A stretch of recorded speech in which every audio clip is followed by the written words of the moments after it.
చదవబడినటువంటి వాక్య భాగము హెబ్రీయులకు రాసినటువంటి పత్రిక 11వ అధ్యాయము ఆ మొదటి 6 వచనాలని ఈ దినాన్న ధ్యానించడానికి పరిశుద్ధాత్మ దేవుడు మనకి అనుమతినిచ్చారు. ఈ భాగంలో మనము చూసుకున్నట్లయితే this is one of the great chapters in the Bible. బైబిల్లో ఉన్నటువంటి అతి గొప్ప అధ్యాయాలలో ఈ 11వ అధ్యాయము చాలా గొప్పది, ప్రాముఖ్యమైనటువంటిది. దీనిని gods great hall of frame అని అంటారు. అనగా దేవునికి ఎంతో ఇష్టలైనటువంటి సాక్షుల సమూహము, దేవునికి ఎంతో ఇష్టమైనటువంటి సమూహము, పురుషులు స్త్రీలు కొన్ని శతాబ్దాల నుండి దేవునిని నమ్మిన వారి జాబితాను దేవుని యొక్క పురుషులు స్త్రీలుగా నమోదు చేయబడ్డారు.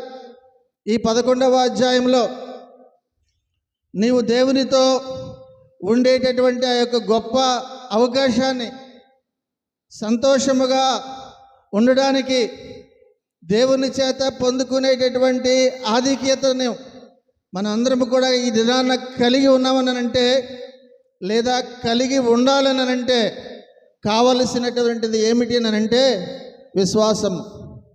విశ్వాసము గురించి ఈ దినాన్న పరిశుద్ధాత్మ దేవుడు మనతో మాట్లాడడానికి ఇష్టపడుతున్నారు.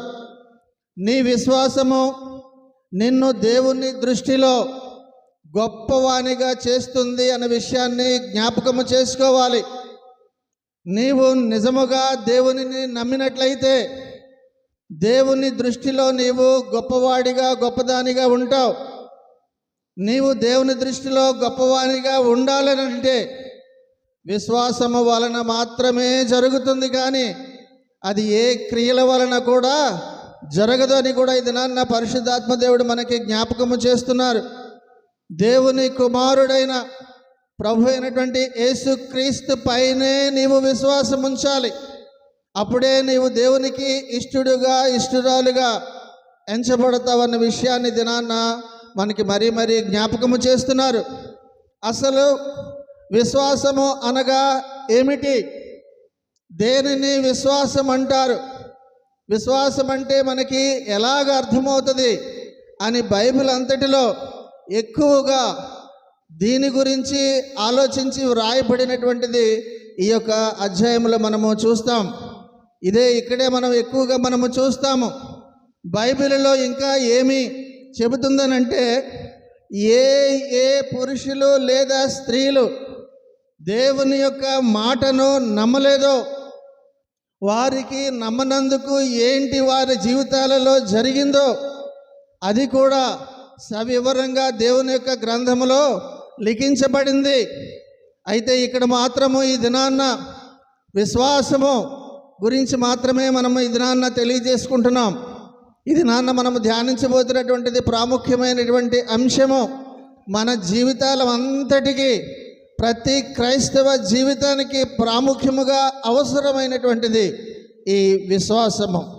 హెబ్రీయులకు రాసిన పత్రిక 11వ అధ్యాయములో మొదటి వచనములో ఏమనుందనంటే, విశ్వాసమనున్నది నిరీక్షింపబడు వాటి యొక్క నిజ స్వరూపమును అదృశ్యమైనవి ఉన్నవనుటకు రుజువై ఉన్నదని తెలియజేస్తున్నారు. కనుక విశ్వాసం అనగా మనము దేని గురించి అయితే అనేక దినాలుగా లేదా అనేక సంవత్సరాలుగా వెయిట్ చేస్తుంటామో, నిరీక్షిస్తుంటామో, కళ్ళలో ఒత్తులు పెట్టుకొని చూస్తుంటామో, అది జరిగినప్పుడు జరిగాయనేసి రుజువు అవ్వడమే విశ్వాసం అంటే. విశ్వాసం అనగా చూడని వాటిని నమ్మడం. ఖచ్చితంగా నా దేవునికి ప్రార్థన చేస్తే ఇది జరుగుతుంది అని నువ్వు దేని గురించి అయితే ప్రార్థన చేసి అది పొందుకున్నాను అని నమ్మేవో అదే విశ్వాసం అని అంటే. విశ్వాసం అనున్నది నిరీక్షింపబడు వాటి యొక్క నిజస్వరూపమును అదృశ్యమైనది అనగా మనము చూడనటువంటివి ఉన్నవనుటకు రుజువై ఉన్నదన్న విషయాన్ని మనకి ఈ యొక్క భాగంలో చాలా చక్కగా తేటతెల్లముగా అర్థమయ్యేలాగా మనకి పరిశుద్ధాత్మ దేవుడు తెలియజేస్తున్నారు. విశ్వాసమును క్రియగా కూడా, ఒక పనిగా క్రియగా కూడా వర్ణిస్తున్నారు. అనగా మన మనసు హృదయం యొక్క క్రియ, అనగా మన మనసులో హృదయంలో జరిగేటటువంటి క్రియ ఈ యొక్క విశ్వాసము. అనగా కేవలం విశ్వాసము ఒక అంశము, ఒక టాపిక్ మాత్రమే కాదు, నీలో జరిగేటటువంటి ఒక క్రియ అది. అలాగే విశ్వాసం అనగా the actual position of reality, నిజముగా నువ్వు వాస్తవంలో పొందుకున్నటువంటి ఆ రియాలిటీయే విశ్వాసం అనగా. ప్రియమైనటువంటి దేవుని సంగమా, ఇది నాన్న విశ్వాసము గురించి నీకు పూర్తిగా అర్థమైతే నువ్వు దేవునిలో నువ్వు పూర్తిగా ఉన్నావని కూడా నీకు అర్థమవుతుంది. ఇప్పుడు చెప్పబోయే మాటలన్నీ కూడా నా జీవితంలో నేను కూడా ఇలాగే ఉన్నాను, ఈ విధముగానే నా యొక్క క్రైస్తవ జీవితాన్ని నడిపించుకుంటున్నాను. విశ్వాసము గురించి మీరు ఏ మాటలు చెబుతున్నారో నా జీవితము అలాగే ఉన్నది అని నీకు అనిపిస్తే నువ్వు విశ్వాసములో ఉన్నట్టు. కనుక మనల్ని మనం పరిశీలించుకుంటూ వాక్యాన్ని మనము పోల్చుకొని చూద్దాము. ఒకవేళ ఏదైనా అటు ఇటుగా మనము తప్పిపోయి ఉన్నట్లయితే సరి చేసుకోవడానికి దేవుడి దినాన్న మనకు అవకాశం ఇస్తున్నారు. ప్రియమైనటువంటి దేవుని సంగమా, ఒక ప్రాపర్టీ ఏదన్నా కొన్నప్పుడు టైటిల్ డీడ్ మన పేరును కానీ ఉంటే అర్థమేంటంటే ఇంకా ప్రాపర్టీ నీదని అర్థం. అనగా దస్తావేజులు చూసినప్పుడు అబ్బాయి నీ పేరు మీద పలానా ఆస్తి కొన్నానని అంటే ఆ మొట్టమొదటిలోనే పలానా వారికి పలానా వారి నుంచి ఈ దినాన్ని నుంచి అని మనం టైటిల్ డీడ్ చూస్తాం. అది చూసిన వెంటనే నీ మనసులోని అమ్మయ్య ఇక మీద నుంచి ఈ యొక్క భూమి నాదే అని ఎలాగైతే నీవు అనుకుంటావో, విశ్వాసం అనగా దేవుని యొక్క వాగ్దానాల్ని కూడా చదివిన వెంటనే ఈ వాగ్దానము నా సొంతమే అని నువ్వు అనుకోగలగడమే విశ్వాసం అనగా. కనుక ప్రియమైనటువంటి దేవుని సంగమ, విశ్వాసం అన్నది నీ హృదయంలో క్రియారూపముగా జరగవలసింది. ఎప్పుడైతే ఒక మాట, దేవుని యొక్క మాట మనం ఇప్పుడు చెబుతున్నప్పుడు వింటున్నామో లేదా చదువుతామో లేదా ఎక్కడైనా వింటామో, విన్న వెంటనే ఒక డాక్యుమెంట్ని చూసిన వెంటనే ఇది నాదే, ఇవాళ నుంచి ఇది రిజిస్టర్ చేయబడింది, పక్కాగా ఇది డీడ్ రాయబడిందని ఎలాగైతే అనిపించి నీ హృదయంలో నాది అని అనిపిస్తుందో, దేవుని యొక్క వాక్యాన్ని, వాగ్దానాలని కూడా ప్రాముఖ్యముగా నువ్వు చదువుతున్నప్పుడు నీ హృదయంలో ఆ క్రియే జరగాలి. అదే విశ్వాసం అని అంటే. కనుక ప్రియమైనటువంటి దేవుని సంగమా, ఆ 11వ అధ్యాయంలో 2వ వచనంలో ఒక మాట, దీనిని బట్టియే పెద్దలు సాక్ష్యము చాలండి. కనుక ఇటువంటి వాటి బట్టే, విశ్వాసము గురించి ఇప్పటి వరకు వర్ణించిన దానిని బట్టే పెద్దలు సాక్ష్యము పొందారని కూడా మనం చూస్తున్నాం. దేవుని వారైనటువంటి గొప్ప గొప్ప వారందరూ కూడా ఈ 11వ అధ్యాయంలో అనేక మందిని చూస్తాం. వారందరూ కూడా దేవుని యొక్క మాటలను నమ్మారు, దేవునిని అనుసరించారు, ధన్యులయ్యారు వారందరూ కూడా. అలా నమ్మి లోకంలో నుండి వారి దృష్టి మరల్చుకొని దేవునిని అనుసరించారు వారందరూ కూడా. వారే మనకి సాక్షులు, వారే మనకి దిశానిర్దేశం, వారే మనకి ప్రోత్సాహకము. అందుకని వారందరి గురించి కూడా ఈ అధ్యాయంలో మొదటి నుంచి చివరి వరకు కూడా అందరి విషయాలు కూడా ఈ యొక్క 11వ అధ్యాయంలో లిఖించబడ్డాయి. మన యొక్క ప్రోత్సాహం గురించి, మన విశ్వాసము బలపడడానికి.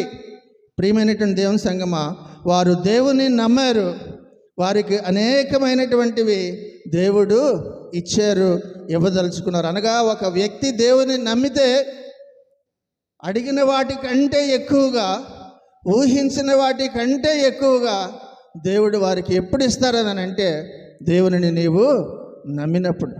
అలాగే వారందరూ కూడా నమ్మారు, దేవుని యొక్క వాగ్దానాలని స్వతంత్రించుకున్నారు.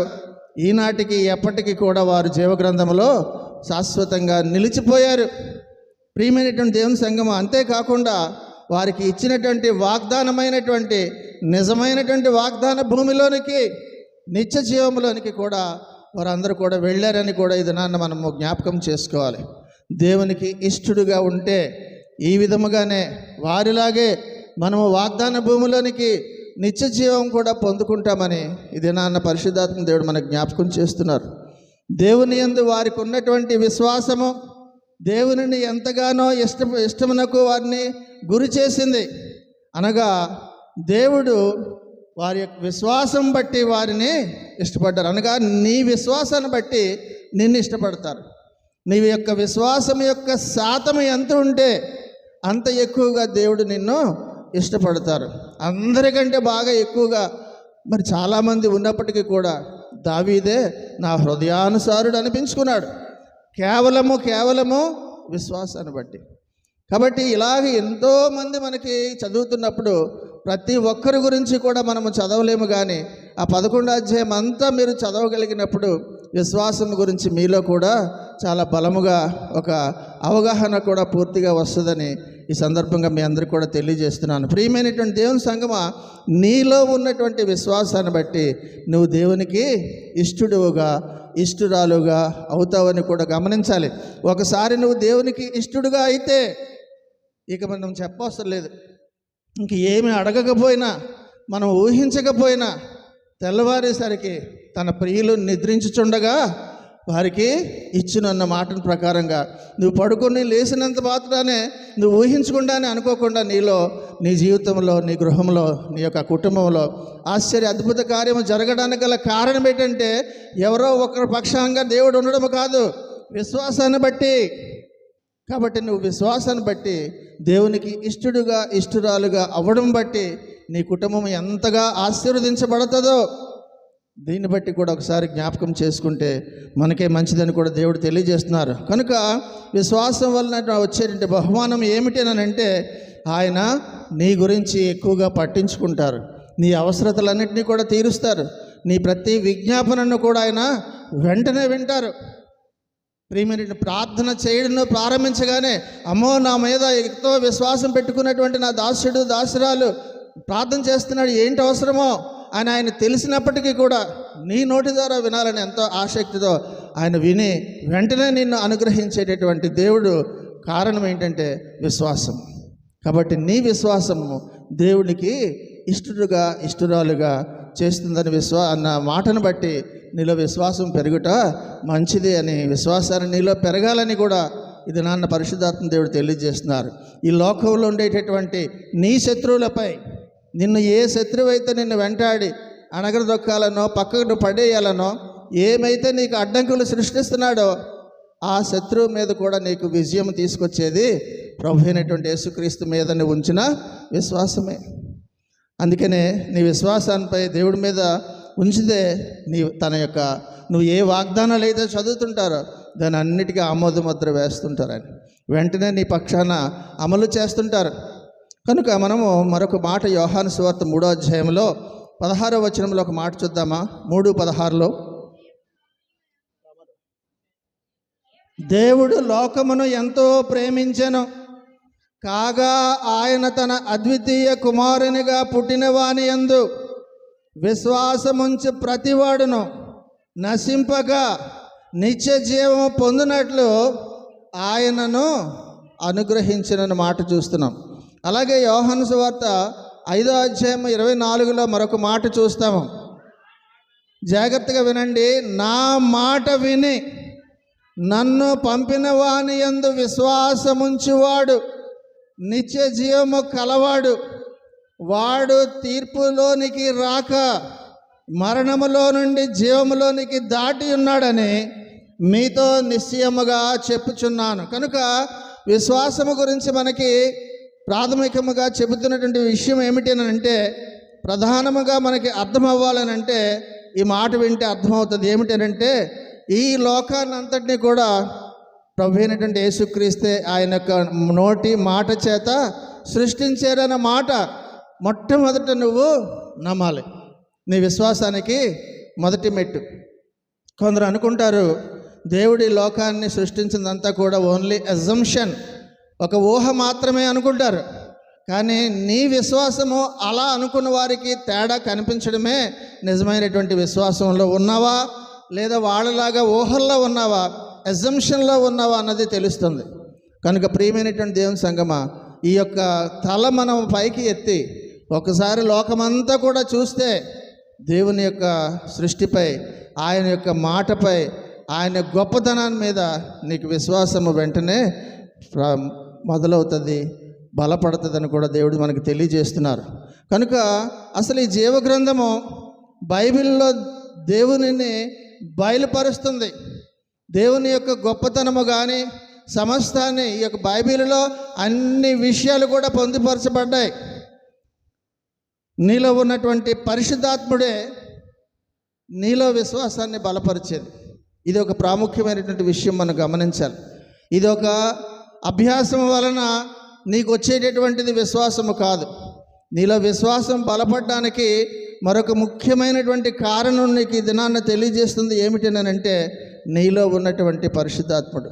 అనగా ఎప్పుడైతే ఒకసారి నువ్వు యేసుక్రీస్తునందు నమ్ముతావో ఇమ్మీడియట్గా దేవుడు నీకు ఇచ్చేటటువంటిది నీలో పరిశుద్ధాత్ముని. ఆ పరిశుద్ధాత్ముడే నీలో మంచి చెడు నిజము ఏమిటి అన్నది తెలియజేసి నిన్ను ఒప్పింప చేస్తాడన్న విషయాన్ని కూడా గమనించాలి.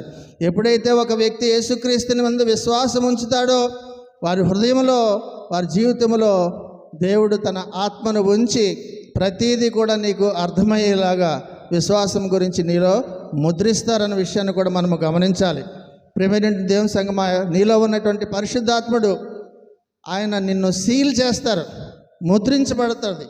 ఏమని అంటే నీవు నా వాడివి, నీవు నా యందు విశ్వాసం ఉంచావు కనుక, నా మాటలను నమ్ముతున్నావు కనుక నీలో నా ఆత్మను ఉంచి పరిశుద్ధాత్మని ఉంచి ఈ యొక్క బైబిల్ గ్రంథంలో ఉన్నటువంటి సమస్త విషయాలను నువ్వు ధ్యానిస్తున్నప్పుడు నీకు అర్థమయ్యేలాగా నీ విశ్వాసము బలపడేలాగా నేను చేస్తాను అని అర్థం. కనుక మనము దేవునిలో ఉన్నవారికి లేని వారికి తేడా ఏంటంటే ప్రత్యేకంగా బయట నుంచి చూస్తే బయటికి ఆకారాన్ని బట్టి ఏమీ కనిపించదు. కానీ నీలో ఉన్నటువంటి ఆ యొక్క పరిశుద్ధాత్ముడే నీకు ఒప్పింప చేస్తారన్న విషయాన్ని గమనించాలి. విశ్వాసి ఈ విశ్వం యొక్క ఆరంభము అంతా కూడా, ఈ విశ్వం యొక్క మూలము ప్రారంభము అంతా కూడా చూస్తే వారికి మొదట దేవుని గురించి, దేవుని మాటల యొక్క ప్రత్యేకత, దేవుని మాటల యొక్క గొప్పతనము, అందులో ఉన్నటువంటి ఆశ్చర్యకరమైనటువంటివి ఇవన్నీ కూడా మనకు అర్థమవుతాయి. దేవుని మాట వలన ఏర్పడినటువంటిది ఇదంతా కూడా అని మనందరికీ కూడా అర్థమవుతుంది. అది నీలోనున్నటువంటి పరిశుద్ధాత్ముడే నిన్ను ఒప్పింప చేస్తారనే విషయాన్ని మనము గమనించాలి. ప్రియమైనటువంటి దేవుని సంగమా, అదే లోకంగా ఉన్నటువంటి వాడు ఇదంతా వేరేగానే ఆ యొక్క లోక జ్ఞానంతో మాట్లాడేటటువంటి తర్కించడము, ఆ తర్కము ద్వారా ఇదంతా శూన్యంలో నుంచి వచ్చింది, అలాగొచ్చిందని తర్కిస్తూ ఉంటారు. అది మనకి ఇప్పుడు అనవసరమైన సబ్జెక్టు. అయితే యేసుక్రీస్తునందు విశ్వాసం ఉంచినటువంటి నీకు వాస్తవాన్ని బయలుపరుస్తారని కూడా ఇది నాన్న దేవుడు మనకి తెలియజేస్తున్నారు. విశ్వాసం యొక్క శక్తే సువార్త అన్నది కూడా మనము గమనించాలి. విశ్వాసం యొక్క శక్తిని అనుభవం ద్వారా చూసిన వారు ఈ దినాన్న ఇద్దరి గురించి మనం చూస్తున్నాం. హేబేలు, హనోక్. వీరిద్దరూ కూడా విశ్వాసం యొక్క శక్తిని అనుభవం ద్వారా వారిద్దరూ కూడా చూశారు. ఏమిటి అన్నది ఇక్కడి నుంచే మనం ప్రాముఖ్యంగా మనం చూద్దాం. విశ్వాసము మొట్టమొదట నీతిమంతునిగా చేస్తుంది. విశ్వాసము మొట్టమొదటి ఏం చేస్తుంది? నీతిమంతునిగా చేస్తుంది. మానవునికి అత్యంత అవసరమైనటువంటిది ఏమిటినంటే నీతిమంతునిగా ఎంచబడుట. నీ మట్టుకు నీవు ఎన్ని యజ్ఞ యాగాలు చేసినా నీతిమంతుడవు నీతిమంతురాలివి అవ్వలేవు. కానీ ఇక్కడ మనకు చెబుతున్నటువంటిది ముందు నువ్వు నీతిమంతుడు అవ్వాలి. ఎలాగ అవ్వాలన్నది మనకి ఈ యొక్క హేబేలు, హనోకు మనకి తెలియజేస్తున్నారు. దేవుడు మనల్ని నీతిమంతులుగా చేయకపోతే మనము దేవునితో నివసించడానికి అవకాశమే ఉండదు, దేవునితో సహవాసం చేసేటటువంటి అవకాశమే రాదు. కాబట్టి ప్రాథమికముగా మొట్టమొదట నేను చేయబడవలసింది ఏంటంటే నీతిమంతుడిగా చేయబడాలి. హేబేలు మనకి ఏమని చెబుతున్నాడు అని అంటే మనము ఎలా నీతిమంతులుగా తీర్చబడతామో చెబుతున్నాడు ఇక్కడ. ఎలాగనంటే దేవుడు చెప్పిన విధముగా ఆయనను ఆరాధించాలి. హేబేలు అదే చేశాడు. ఎలాగ ఆరాధించాలని ఆనాడు అప్పటి ఉన్న పరిస్థితులు బట్టి రక్తమును బలి ఇచ్చుట ద్వారా దేవునిని ఆరాధించాలి అని హేబేలు తెలుసుకొని ఆ హేబేలు అది పాటించాడు. ఉదాహరణకి మనం అంతకంటే ముందుగా మనము ఇందాక చదివినటువంటి వాక్య భాగం ఆదికాండం 3వ అధ్యాయం 9-10 వచనాల్లో ఒక చూస్తే ఇంకా బాగా అర్థమవుతుంది. దేవుడైన యెహోవా ఆదామును పిలిచి, నీవు ఎక్కడ ఉన్నావనెను. అందుకతడు, నేను తోటలో నీ స్వరము వినినప్పుడు దిగంబరిగా నుంటిని గనుక భయపడి దాగుకుంటున్నాను. అనగా పాపము చేసిన వెంటనే జరిగినటువంటిది క్రియ అక్కడ ఏంటనంటే వారు దిగంబరులని తెలిసింది. అనగా దిగంబరుని అని తెలుసుకోగలగడమే పాపము గురించి అవగాహన రావడానికి మొదటిగా జరిగినటువంటిది అక్కడ. కాబట్టి దేవుడు వారిని ప్రేమించారు కనుక వారు సిగ్గుపడి దాగుకొని ఉంటే వారి దిగంబరత్వాన్ని కప్పుకోవడానికి చర్మపు చొక్కాయలను చేయించి వారికి తొడిగించినని చూస్తున్నాం. చర్మపు చొక్కాయలు పాపానికి చిహ్నమైనటువంటి ఈ చర్మపు చొక్కాయలు కప్పడానికి ఏం జరిగిందనంటే రక్తము చిందించవలసి వచ్చింది.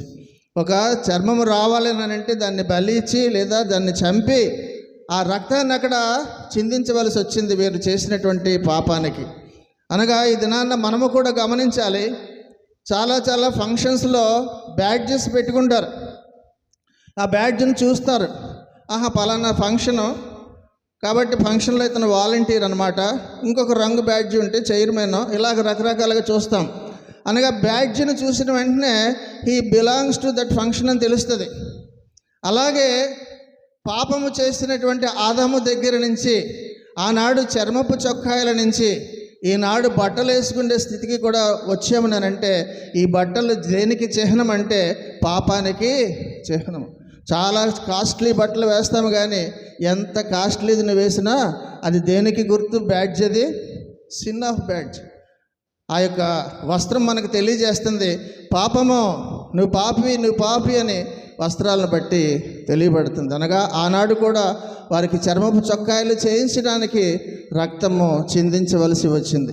కాబట్టి పాపానికి చిహ్నమైనటువంటి గుర్తైనటువంటి ఆ యొక్క దిగంబరత్వాన్ని కప్పడానికి రక్తం చిందించవలసి వచ్చింది. ఈ చిహ్నమే యేసు రక్తాన్ని సూచిస్తుంది. దేవుని యొక్క కుమారుని రక్షణను మనకి తెలియజేస్తుందనే విషయాన్ని మనము గమనించాలి. కాబట్టి దేవుని కుమారుని యొక్క రక్తము మనిషి పాపాలను తీసివేయడానికి ఆయన రక్తము చిందించవలసి వచ్చింది. ప్రియమైనటువంటి దేవుని సంగమా, కనుక పాపము కప్పడానికి మొట్టమొదట జరిగింది ఏంటి? రక్తము చిందించవలసి వచ్చింది. అనగా మనిషి తన పాపముల కొరకు తానే చనిపోవాలి, లేదా ప్రత్యామ్నాయంగా ఏదో ఒకటి చనిపోక తప్పదు. కాబట్టి ఒక పాపం, అందుకనే ఆనాడు పాతకాలంలో ఏ పాపం ఒప్పుకోవాలన్నా సరే ఒక పశువు మీద చెయ్యి వేసి ఈ పాపాలన్నీ కూడా ఒప్పుకొని దాని మీదకి ట్రాన్స్ఫర్ చేసి ఇతనికి బదులుగా ఆ యొక్క దాన్నో గొర్రెనో మేకనో పశువునో బలినిచ్చేవారు. రక్తం చిందించబడినప్పుడే పాప క్షమాపణ జరిగేది. కనుక ప్రియమైనటువంటి దేవుని సంగమా, ఈ విషయము హేబేలుకు ఆదాము అవ్వ ద్వారా వారి పిల్లలకి తెలిసింది కనుక అది పాటించాడు హేబేలు. అందుకే కథంతా చెప్పవలసి వచ్చింది, జ్ఞాపకం చేయవలసి వచ్చింది. కనుక హేబేలు యొక్క అర్పణను దేవుడు స్వీకరించడానికి కారణం ఏమిటనంటే తాను దేవునిని ఎలాగ ఆరాధించాలో ఆదాము తల్లిదండ్రులు అందరూ ఎలాగైతే చేశారో అది వారికి చెప్పినటువంటి విధానాన్ని హేబేలు ఆచరించాడు కనుక తన అర్పణను దేవుడు స్వీకరించారు.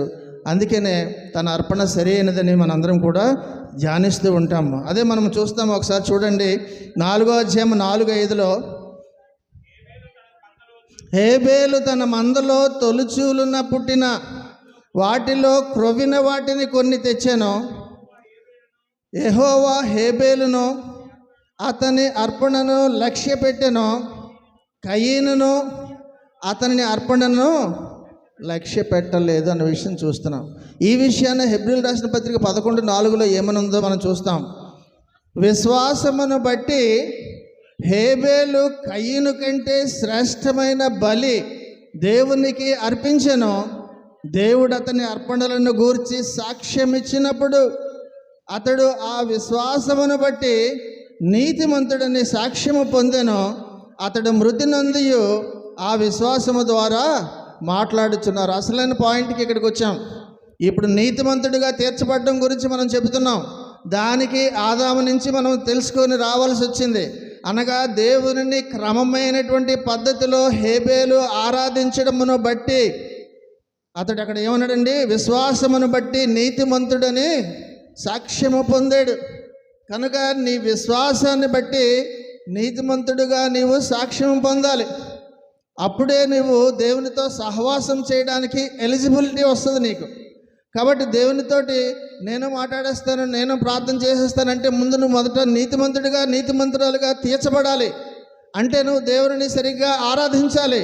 అనగా సరి అయిన విధంలో కయీనులా కాకుండా హేబేలులాగా ఆ పాత పద్ధతి పాటించమని కాదు, కానీ హేబేలులాగా దేవుడు వాళ్ళ తల్లిదండ్రులు చెప్పిన విధముగా అర్పణలు అర్పించి దేవునిని ఆరాధించిన నాడే నీతిమంతులుగా హేబేలు నీతిమంతుడిగా తన విశ్వాసాన్ని బట్టి, బలి అన్న మాట అక్కడ అంటలేదు, విశ్వాసాన్ని బట్టి నీతిమంతుడిగా తీర్చబడ్డాడని. కనుక నీ విశ్వాసాన్ని బట్టే నువ్వు బలి ఇప్పుడు ఇవ్వాలని కాదు, నీ విశ్వాసాన్ని బట్టే నీతిమంతుడిగా తీర్చబడతావు. ఎందుకంటే మనందరి గురించి ఒక్కసారి బలి అర్పణ ఆల్రెడీ జరిగిపోయింది కనుక నీవు బలులు అర్పించవసరం లేదు.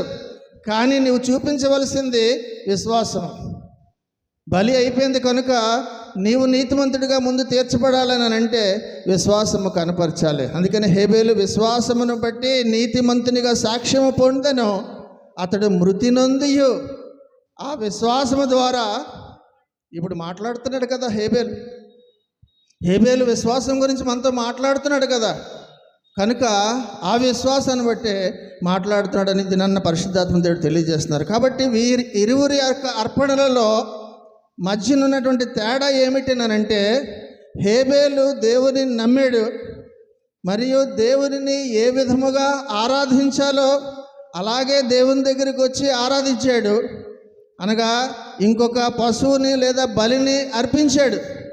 కానీ కయీను దేవునిని నమ్మలేదు కనుక దేవుడు చెప్పినట్టు చేయలేదు. దేవుడు చెప్పినట్టు ఎవరు చేయరు? దేవుని నమ్మనివారు, దేవుడంటే భయం లేనివారు, దేవుడంటే విశ్వాసం లేనివారు దేవుడు చెప్పినట్టు చేయరు. దేవుడు చెప్పినట్టు ఎవరు చేస్తారని అంటే విశ్వాసం ఉన్నవాళ్ళు. ఇందాకే చెప్పాను, వాక్యం వింటూ నాలో లేనిదేంటి, నేను విశ్వాసంగా ఉన్నానా లేదా మనం చెక్ చేసుకుంటూ వాక్యం వింటే మనం విశ్వాస గుంపులో ఉండి నీతిమంతుడిగా తీర్చబడ్డామా, లేదా కయీని గుంపులో ఉండి విశ్వాసములో లేకుండా దేవునికి దూరంగా ఉన్నామో అర్థమైపోద్ది. కాబట్టి నీ అర్పణ కయీను అర్పణలాగా ఉందా, హేబేలు అర్పణలాగా ఉందా? నీ విశ్వాసము హేబేలు విశ్వాసంలాగా ఉందా, కయీను విశ్వాసంలాగా ఉందా అని ఆలోచించుకోవాలి. అందుకనే కయీను దేవుని నమ్మలేదు, దేవుని మాటను కూడా అంగీకరించలేదు. అందుకనే ఇంకొక బలి అర్పణ ద్వారా దేవుని వద్దకు రాలేదు. కయీను మెటీరియల్ సాక్రిఫైస్ ఇచ్చాడు. అనగా తన చేతి కష్టార్జితము చేత తన చేతితో టిల్లింగ్ చేసి గుప్పు తవ్వి పాతి సంపాదించినటువంటిది. ఒక చిన్న మొక్క వేసి మంచి ఫలాలు వస్తే అబ్బా నేనే పెంచేసాను వీటిని, నువ్వు సంతోషపడిపోతావు. నీ చేతితో వేసావు కాబట్టి నీ సంతోషం. నీ చేతితోటి ద్వారా వచ్చింది కాదు దేవునికి కావాల్సింది. దేవుడు నియమించినటువంటి నియమ నిబంధనల ద్వారా మాత్రమే దేవునిని ఆరాధించాలి. అందుకే అంటున్నాడు ఆ యొక్క హేబేలు యొక్క అర్పణను అంగీకరించారని.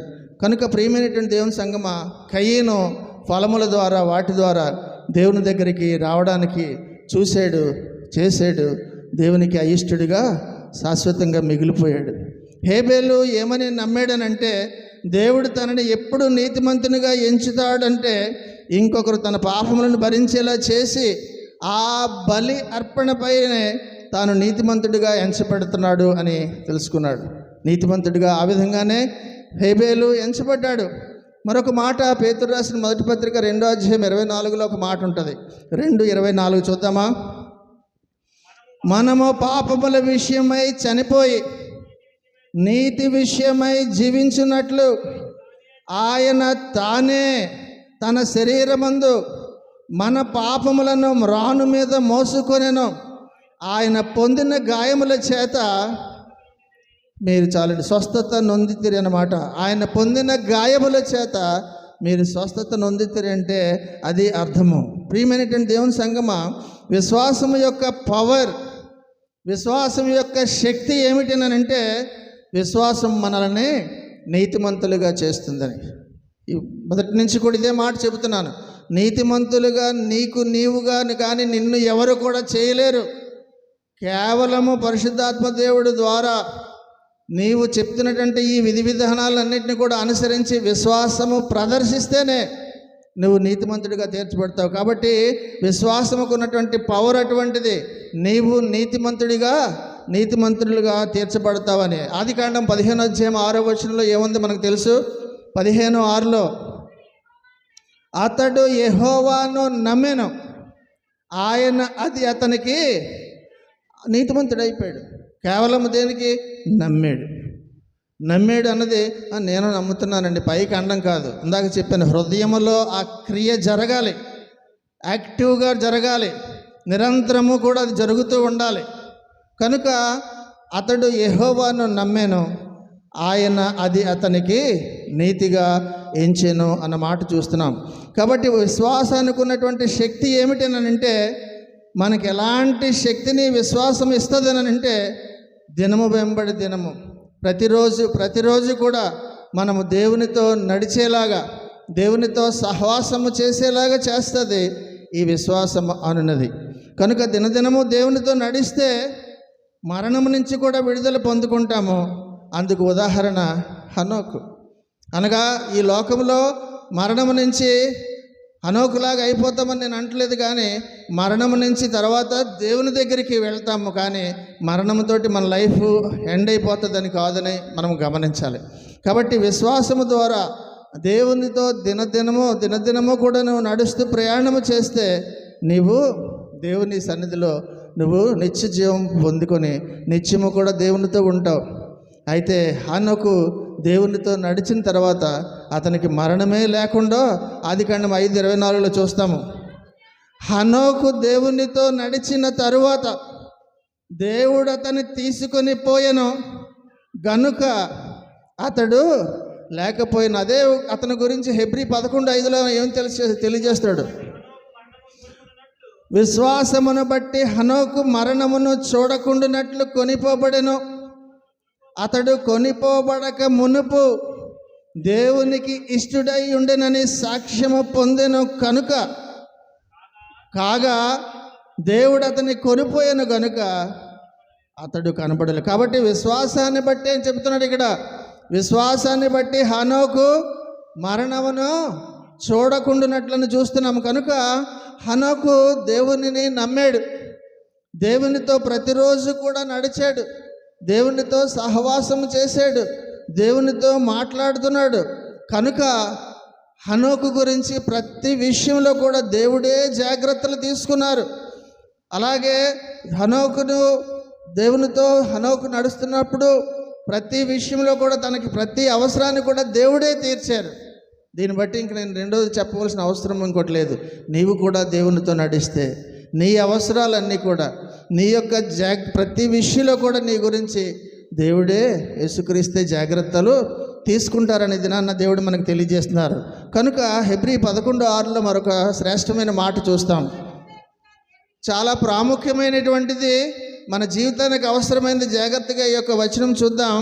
విశ్వాసము లేకుండా దేవునికి ఇష్టుడై ఉండుట అసాధ్యము.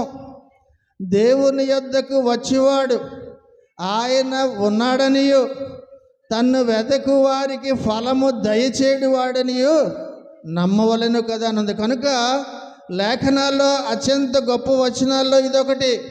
ఇది మనందరికీ కంఠస్థము కూడా రావాల్సినటువంటి విషయం. ఎందుకనంటే ఇది కంఠస్థం వస్తే మనం పడుకున్నప్పుడు అప్పుడప్పుడు దాన్ని ధ్యానిస్తున్నప్పుడు విశ్వాసం లేకుండా దేవునికి ఇష్టడే ఏంటంటే అసాధ్యము, నిజమే కదా అని అది మనలో అది క్రియారూపము దాల్చేలాగా నిత్యము కూడా అది మనము ఆ కంఠస్థ పెట్టుకొని ఈ వచనాన్ని మననము చేసుకుంటూ ఉండాలి. ఎక్కువగా జ్ఞాపకము చేసుకుంటూ ఉంటే మన ఆధ్యాత్మిక జీవితానికి చాలా మంచిదని కూడా ఇది నాన్న తెలియజేస్తున్నారు. కనుక మనము విశ్వాసం లేకుండా దేవునికి ఇష్టడిగా ఉండలేము. అనగా మనలో విశ్వాసము యాక్టివ్ ఫెయిత్ ఉండాలి. అనగా క్రియారూపంలో ఉన్నటువంటి ఫెయితే ఉండాలి, కానీ నిద్రాణంలో ఉన్నటువంటి ఫెయిత్ మనలో ఉండకూడదు. కనుక విశ్వాసం లేకపోతే నీ సమస్యలతో నీవే ఒంటరిగా పోరాడుకోవాలి. నీలో విశ్వాసం లేకపోతే నువ్వు ఏది సాధించాలో నువ్వు ఒంటరిగా నువ్వే పోరాడుకోవాలి. విశ్వాసం నీలో లేకపోతే నీ శ్రమలని నువ్వే ఒంటరిగా నువ్వు ఎదుర్కోవాలి. నీలో విశ్వాసము లేకపోతే నీకు వస్తున్నటువంటి సాధక బాధకాలు అన్నీ కూడా నువ్వే సాధించుకోవాలి. నీకెవరు సహాయం చేయరు. నీకు విశ్వాసం లేకపోతే నీవు పొంచి ఉన్నటువంటి ప్రమాదాలు, అపాయాల నుంచి నేను నువ్వే తప్పించుకోవాలి.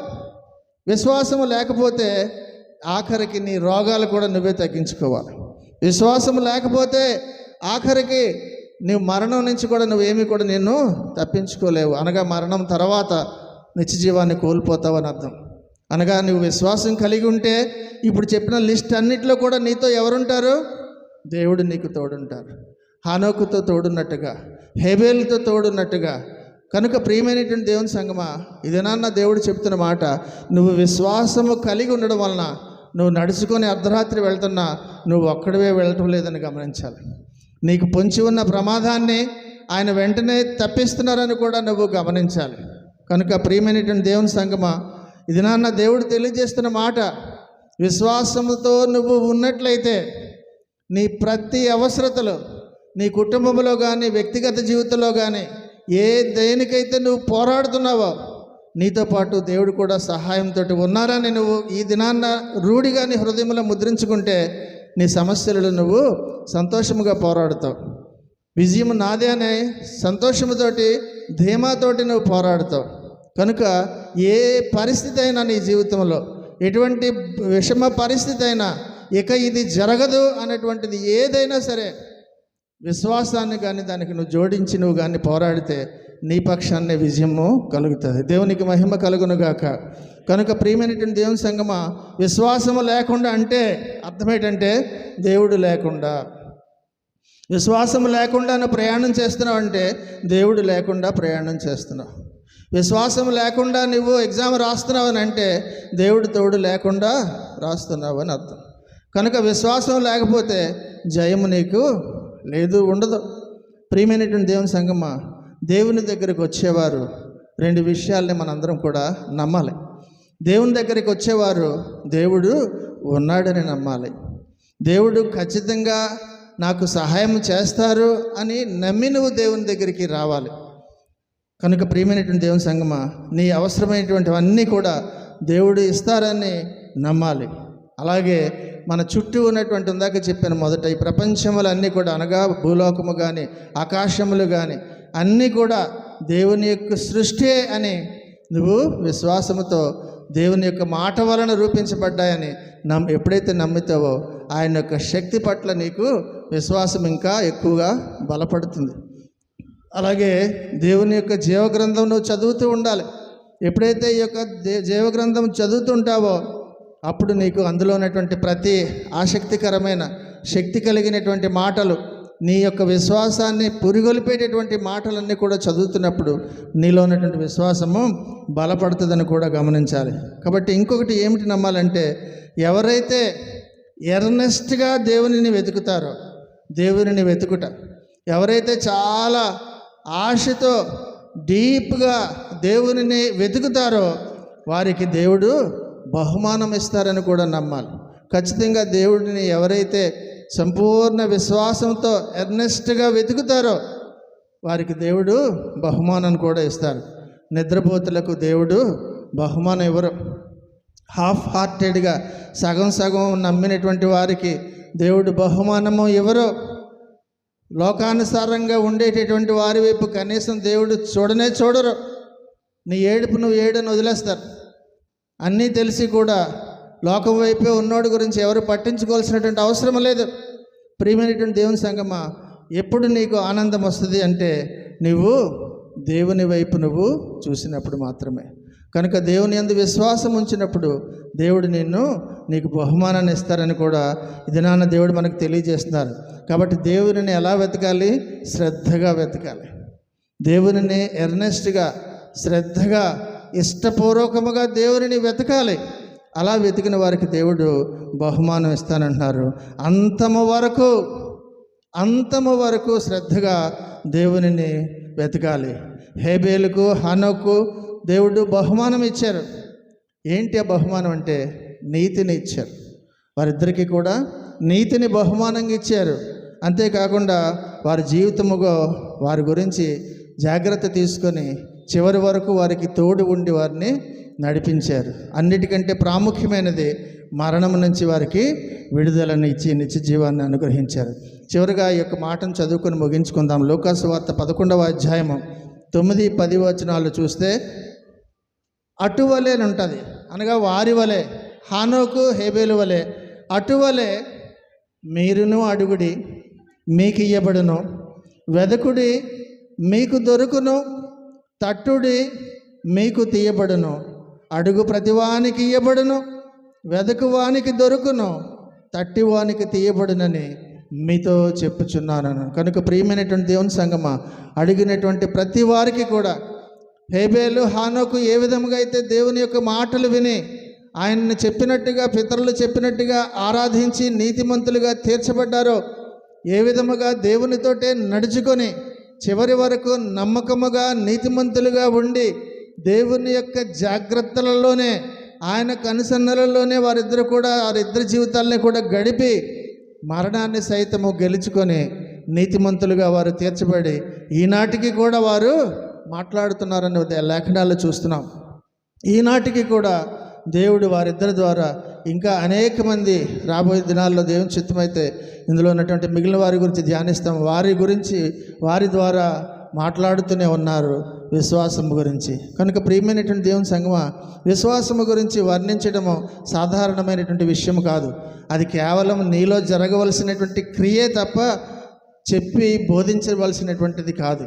కొంతవరకే బోధించగలము, కానీ విశ్వాసము 100% కూడా చూడాలనంటే నీ హృదయంలోనికి నీవు చూసుకోవాలి. నీ హృదయంలో ఉండేటటువంటిదే ఆ యొక్క నిజమైనటువంటి విశ్వాసమే నిన్ను దేవునికి ఇష్టరాలుగా చేస్తుంది. అటు భాగ్యము దేవుడు మనందరికీ కూడా కలగజేసి నడిపించునుగాక. ఆమేన్. దేవుడు ఈ మాటలను మన వెనుకడిలో దీవించి ఆశీర్వదించి బలపరచునుగాక. ఆమేన్.